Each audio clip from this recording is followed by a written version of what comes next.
এখন আমরা যদি সমাজ মাধ্যমগুলো ঘাঁটি, দেখা যায় বেশিরভাগ ক্ষেত্রেই, বিশেষত মেয়েদের ক্ষেত্রে, তাদের অভিযোগ যে তাদেরকে কোনো বিবাহিত পুরুষের সঙ্গে পরকীয়া করলে মূলত ঠকতে হয়, এবং তারা চিট করে এবং তারা সরে পড়ে তার নিজের ওয়াইফের কাছে, বৈধ ওয়াইফের কাছে। অতএব আপনারা সাবধানে পা ফেলবেন। কিন্তু উল্টোটাও আমরা খবরে দেখি যে যেখানে ওই বিবাহিত স্ত্রী প্রেম করার পর সে তার স্বামী সংসারকে ছাড়তে পারেনি, এবং সেই ছেলে হয়তো তার নিজেকে হত্যা করেছে বা দুজনে মিলেই মৃত্যুবরণ করেছে। ফলে এই পরকীয়ার দায় এখন সমাজে অনেক বেড়েছে, যেহেতু লিভ টুগেদার, এজন্যই লিভ টুগেদার বাড়ছে। তো এই লিভ টুগেদার আগামী দিনে আরও বাড়ুক এবং বাড়বে, এবং সেটাই মঙ্গল। কেননা এই যে পরকীয়া, এটা বাড়ছে বলেই আমরা সমাজ মাধ্যমে এত এত এই নিয়ে চর্চা দেখি, সবাই ওই একই কথা। হ্যাঁ, এবং সেখানে যারা মন্তব্য করছে, হ্যাঁ, হয়তো কয়েকশো, হ্যাঁ ঠিক বলেছেন যে বিবাহিত পুরুষরা পরকীয়া করে তারপরে দরকারে পালিয়ে যায় এবং নিজের বই এই যেন, মানে এইটা তার মানে কি, তারা অভ্যস্ত, নিজেরা পরকীয়া করেছে বলেই তারা কিন্তু এগুলো জানে এবং বলছে এবং সমর্থন দিচ্ছে। আবার উল্টো দিকটাও যদি আমরা দেখি, কোনো পুরুষের গলা আমরা শুনি, সেখানে দেখা যায়, আমি এরকমও দেখেছি, আমার মনে আছে যে এই রকম একটা ক্ষেত্রে একটি ছেলে যখন মেয়েটিকে দাবি করে যে আমার সঙ্গে যেতে হবে, তখন সে বলে, না, আমি আমার স্বামী এবং সন্তানকে ছেড়ে যেতে পারবো না। তো ছেলেটি যেহেতু আনম্যারিড ইয়ং ছিল, আর্মিতে কাজ করতো, সে সম্ভবত সে মেয়েটিকে খুন করে এবং নিজেও আত্মহত্যা করে। অতএব প্রেম ব্যাপারটা জাস্ট অঙ্ক দিয়ে হয় না যে এই হয় সেই হয়। আর পরকীয়া প্রেম তো একটা সমস্যা আছেই সব রকম দিকে, সব দিকেই।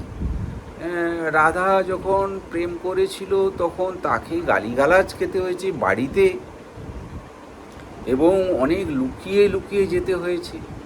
আবার কৃষ্ণকে তাকে যে পরিত্যাগ করে চলে গেছে এমন নয়, কেননা রাধা একজন, তখনকার সমাজে রাধাকে একজন পরস্ত্রীকে বিয়ে করার নিয়ম ছিলই না, ডিভোর্স বা আলাদা হয়ে যাওয়া।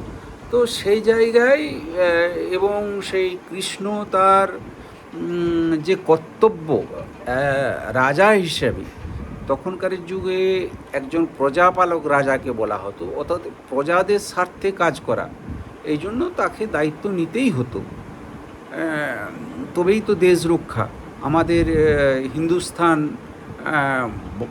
পরবর্তীকালে টুকরো টুকরো এবং বড় রাজা না ছিল বলেই বহুবার বিদেশি আক্রমণ হয়েছে। 320 বছর ধরে এই মোহাম্মদ ঘুরি, তৈমুর লং ইত্যাদি বহু সুলতান আছে যারা এই লুট করে সোমনাথ মন্দিরকে ধ্বংস করে গেছে।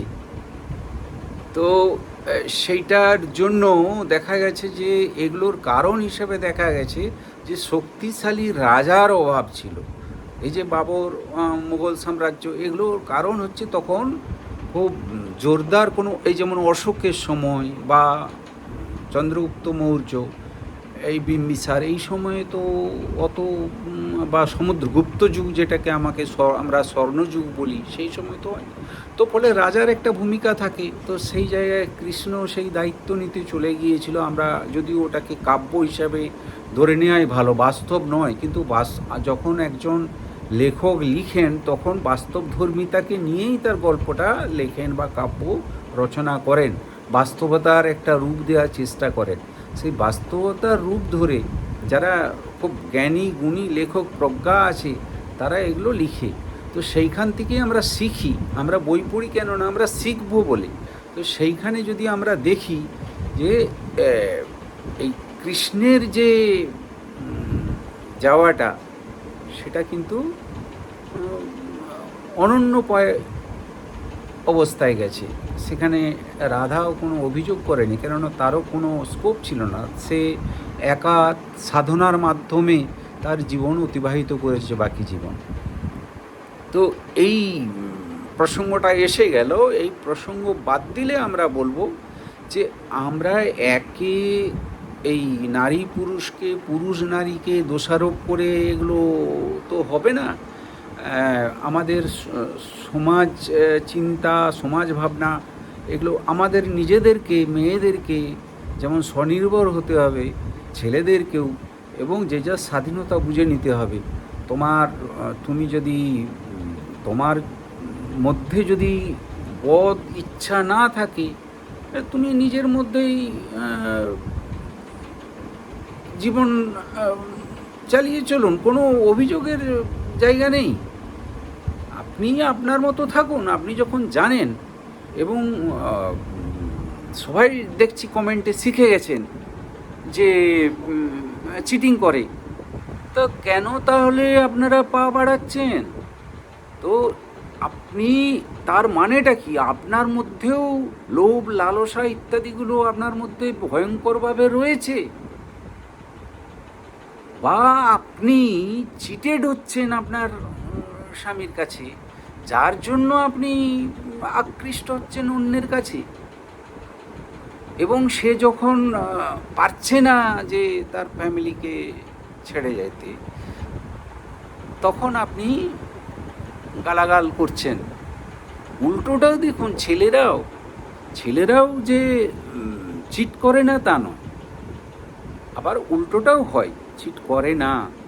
আমি তো বললামই আগে। তো কাউকে দোষারোপের জায়গা নেই। সবাই ভালো থাকুন, ভেবে দেখুন, বিচার করুন কি করছেন, নিজে কোন পথে হাঁটছেন। তারপরে আপনি সোশ্যাল মিডিয়ায় এসে ডায়ালগ দেবেন। Thank you.